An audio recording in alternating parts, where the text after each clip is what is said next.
Donc bonjour à toutes, bonjour à tous. Je vais vous faire une petite vidéo pour vous parler d'un livre et un petit peu de mon évolution dans la pratique des arts martiaux. Donc ce livre que j'ai lu il y a 2 ans et que je recommence à lire s'appelle De l'aïkido au systéma. Mais on aurait pu le traduire par d'art martial au systéma, puisque l'aïkido est un art martial, contrairement au judo qui lui est un sport maintenant. Et qui est arrivé comme sport en France, et le karaté qui lui est une boxe chinoise, karaté jutsu, Kempo karaté jutsu, qui est arrivé au Japon dans les années 20 et qui au bout de 15 ans a changé de nom pour enlever tous les caractères chinois, pour enlever tout son caractère chinois. Donc la lumière est ce qu'elle est. Le jardin public est quasiment désert. Pourtant il fait bon, là il fait 38, tout à l'heure il faisait un peu plus de 40. C'était vraiment insupportable. Voilà, donc je suis allé me faire rafraîchir ces chandrines. Et je vais faire un petit peu les commentaires sur ce livre. Alors j'ai pris les commentaires que l'auteur Chris Pétier a mis, j'ai pris à rebours, c'est-à-dire j'ai commencé par la fin. Tout simplement parce que ça va crescendo, il parle de son expérience au Japon et une 50aine d'années de pratique d'aïkido, et tout d'un coup on va dire il se débride et il se met au système, il explique pourquoi et comment on peut passer d'un système japonais très rigide, quoi qu'on en dise, à un système complètement ouvert qu'est le système, ce qu'on appelle l'aïkido russe en fin de compte. Il fait bien la différence entre l'aïkido et le système. Donc je vais vous lire, donc pour ça il faut que je prenne mes lunettes de vue. Et donc je vais vous lire un petit peu les notes et vous les commenter un peu, en espérant que la carte tienne, la carte de vidéo soit assez grande. Donc les premières notes. L'adversaire doit avoir l'impression que vous ne faites rien de spécial. C'est un petit peu le commentaire de Ryabko, de Maître Hatsumi, no technique, nothing special, j'en ai déjà parlé. Donc évidemment, tous les stagiaires vont se reconnaître dans absolument tout ce que je vais dire ici, parce que c'est ce qu'on a travaillé durant le stage. Je ne sais pas comment mettre la caméra. Voilà. Donc il y a un petit peu de musique, ce sont les jeunes qui font de l'urban, je ne sais plus comment on appelle ça, l'urban training, là, sur des agrès au jardin public. Urban workout, je crois qu'on appelle ça. Donc nos techniques, nothing special, voilà. Donc il faut avoir l'impression que vous ne savez pas vous battre, je le dis depuis les années 80, même en ninjutsu, toujours avoir l'impression que vous ne savez pas vous battre, que vous ne savez pas vous défendre. Donc quand la personne nous agresse, on n'est ni victime ni prédateur, c'est-à-dire qu'on ne se laisse pas faire, mais on ne cherche pas vraiment à écraser l'adversaire. Alors je l'ai déjà noté, je me suis fait critiquer là-dessus évidemment. C'est ça, quand on a 50 ans d'expérience, on se fait critiquer par les petits jeunes qui démarrent et qui savent tout. Des gens qui n'étaient pas nés quand j'avais remporté mes premières compétitions. Voilà. Donc voilà, donc ce que je dis, c'est qu'il y a des systèmes qui sont faits pour détruire. On détruit l'autre parce qu'on a peur. On se sait faible, on n'a pas confiance en nous, alors on va détruire l'autre. Ça, je ne vous dis pas les noms, vous savez tous quel genre de systèmes modernes sont sortis depuis peu, qu'on voit dans le cinéma, très, très spectaculaires, très acrobatiques plus ou moins. Voilà, c'est un petit peu ce que les gens veulent.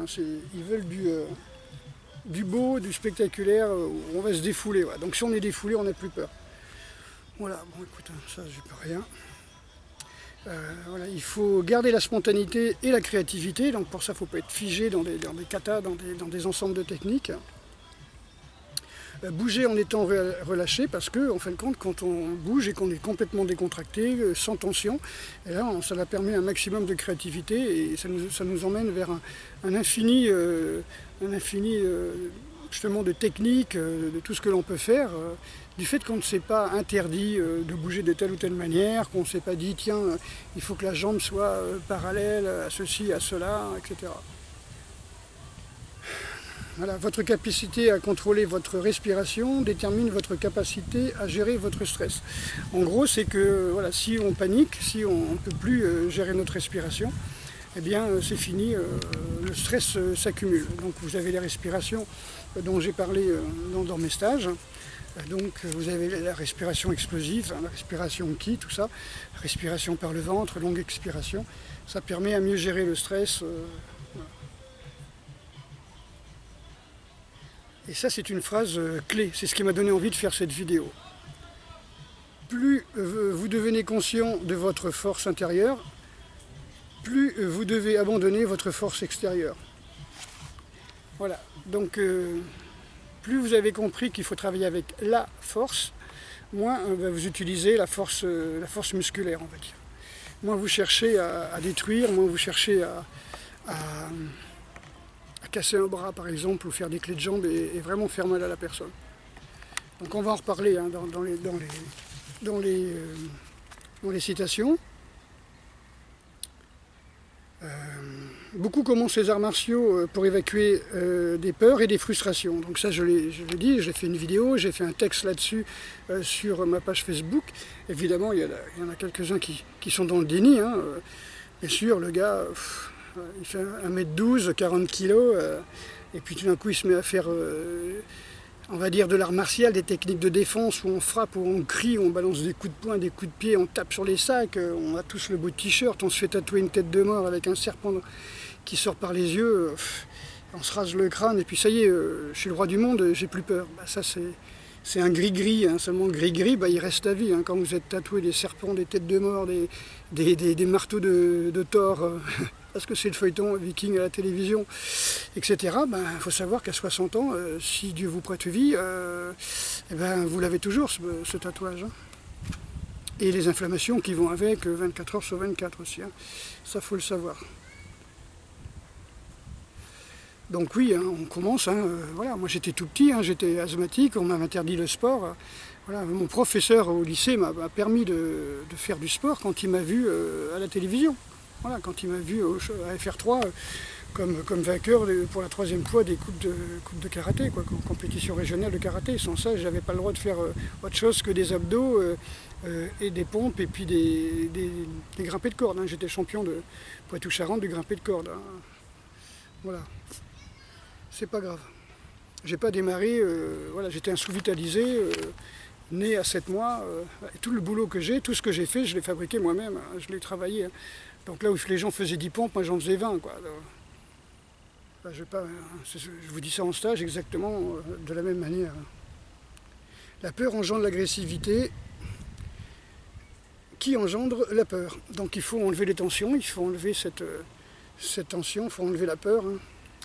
Donc si quelqu'un vous agresse et que vous êtes encore plus agressé, ben, pensez que s'il vous a agressé, c'est peut-être parce que vous avez joué les gros bras avec vos tatouages et votre gonflette, et puis votre t-shirt, je suis le roi du monde. Hein. Club de machin truc, avec des couteaux, des carambites, et des matraques, des insignes claniques, sectaires. Voilà. Qu'on le noue contre lui est remplacé par le moi avec l'autre, quand le moi contre l'autre est remplacé par le moi avec l'autre, le nous, ben la spirale de l'agressivité, de la violence est brisée. Elle disparaît automatiquement. D'accord ? Donc ça c'est important, ça c'est un petit peu la connexion dont je parlais, et de se sortir de l'individualisme. Évidemment, comme je dis, l'individualiste, il est tout seul dans son slip, l'individualiste, il est tout seul. C'est lui contre le monde entier. C'est la goutte d'eau qui veut se séparer de l'océan en disant « moi je suis plus forte, moi je suis pas l'océan, je veux pas être l'océan. Je veux avoir ma force de goutte d'eau, je veux avoir mon pouvoir de goutte d'eau, je veux avoir ma liberté, au secours, l'océan veut m'enlever ma liberté. » Ben oui, mais la goutte d'eau, quand elle a compris qu'elle est l'océan, ben, elle a la force des ouragans, des raz-de-marée, des typhons, de l'océan tout entier. Et elle n'est pas juste une goutte d'eau qui s'évapore en quelques secondes, même pas en une seconde au soleil. Voilà, donc après, avant, donc, dans le livre, chronologiquement parlant, l'auteur parle des rituels. Donc il disait que dans les arts martiaux japonais, vous avez des rituels qui rassurent, tout simplement parce que le Japon, c'est un pays où les gens se sont les uns sur les autres, et ils ont besoin de rituels très très forts, de codes très très forts. Ça maintient les individus dans un cadre très très strict, le rituel. Le problème, c'est que ça paralyse la spontanéité, la créativité. Bon, ceux qui ont été au Japon, vous savez que ce qu'ils font dans les arts, par exemple, c'est ce qu'ils faisaient il y a 500 ans, il y a 1000 ans. C'est pour ça qu'on va au Japon, pour voir un petit peu tout ce côté fantastique, magnifique de la culture japonaise. Mais c'est vrai qu'il n'y a pas beaucoup de créativité, ils reproduisent les mêmes ombrelles, les mêmes choses, les mêmes kimonos d'il y a 1000 ans. Mais bon, pourquoi pas? Pourquoi pas? Et puis surtout une phrase aussi clé qui est « on ne peut pas questionner le fondement d'un système sans le rejeter ». Moi je ne rejette pas les arts martiaux japonais, je dis simplement je questionne. Je questionne. Maintenant c'est vrai qu'après je veux pratiquer, j'ai l'impression qu'on me met des entraves. Maintenant au top du niveau, comme je dis, le dernier professeur pour lequel Atsumi Sensei qui m'a désigné, le dernier professeur qui m'a désigné, Maître Atsumi, c'est vrai qu'il ne travaillait pas du tout comme le font les autres. Il était vraiment dans le non-forme, le non-faire, le no-shin special, le mukata, voilà. Donc à ce niveau-là, je ne peux pas dire que je rejette les arts martiaux japonais. En tout cas, je ne rejette pas la pratique du Bujinkan supérieur que fait Maître Atsumi en ce moment.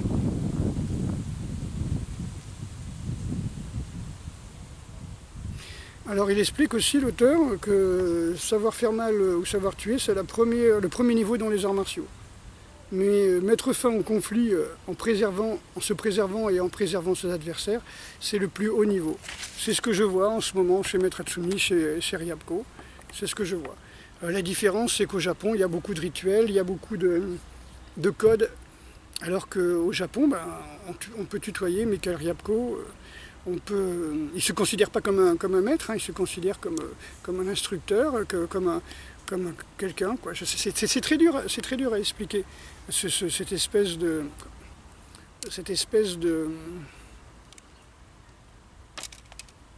fraternité qu'ils ont là-bas. C'est dingue. Hein. Les gens peuvent se parler dans la rue comme ça, se taper sur l'épaule, même s'ils ne se connaissent pas. Au Japon, on ne se touche pas, par exemple.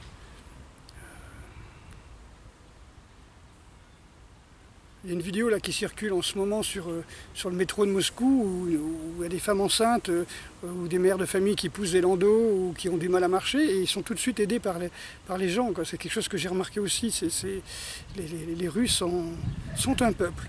La médaille que j'ai eue là, sur les photos là, de la place rouge, c'est l'armée derrière le peuple et le peuple protège l'armée. Et inversement, le peuple est derrière l'armée et l'armée protège le peuple. Ça veut dire c'est une seule chose, quand quelqu'un m'a vu faire les roulades au sol, des déplacements avec une Kalachnikov, on m'a dit « Oh là là, c'est du paramilitaire !» C'était un gendarme. Et moi j'ai dit « Non, non, le problème c'est qu'en Russie, le sport et l'armée, c'est comme nous au début du XXe siècle, le sport et l'armée c'était une seule chose. C'est-à-dire les gens faisaient du sport à l'armée. Il faut dire que les trois quarts, ils étaient paysans, les trois quarts de la population étaient paysans. Le type, quand il a les moissons à faire, creuser des tranchées, planter des piquets, traire les vaches à 5 h du mat', pas très envie d'aller faire du tennis ou du canoë ou des avirons. Ça, c'était les écoles, les écoles anglaises, Eton, etc., qui faisaient la course. Donc le sport, oui, c'est quelque chose qui nous vient du 19e siècle, fin du 19e siècle d'Angleterre. Voilà, donc je suis toujours très content de venir ici. C'est vrai que là, avec la chaleur, tout est désert. Et ça ne me déplaît pas. Quand je vois qu'il y a plus de nature que d'être humain, bon, on dira hier soir, il y avait des concerts jusqu'à minuit, il y avait des centaines de personnes. Mais bon.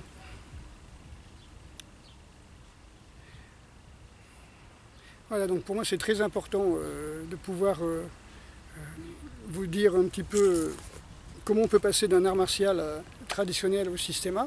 Je pense que c'est en évoluant. Voilà, en évoluant, et c'est comme si vous faites du karaté, puis vous mettez à faire un peu de yoga, un peu de méditation, tout ça, il serait temps quand même. Vous faites de la boxe et vous mettez à faire du stretching et de la musculation, il serait temps aussi. Donc ce sont des, comment on peut appeler ça, ce sont des évolutions, je pense. C'est quelque chose qui aurait dû toujours exister dans votre pratique. Quand j'avais 13-14 ans, là, que je commençais le karaté, j'ai pas une seconde, j'ai arrêté de faire du yoga, du stretching, de la méditation zen, de la course et de la musculation, on va dire de la préparation physique et du renforcement musculaire. D'accord ?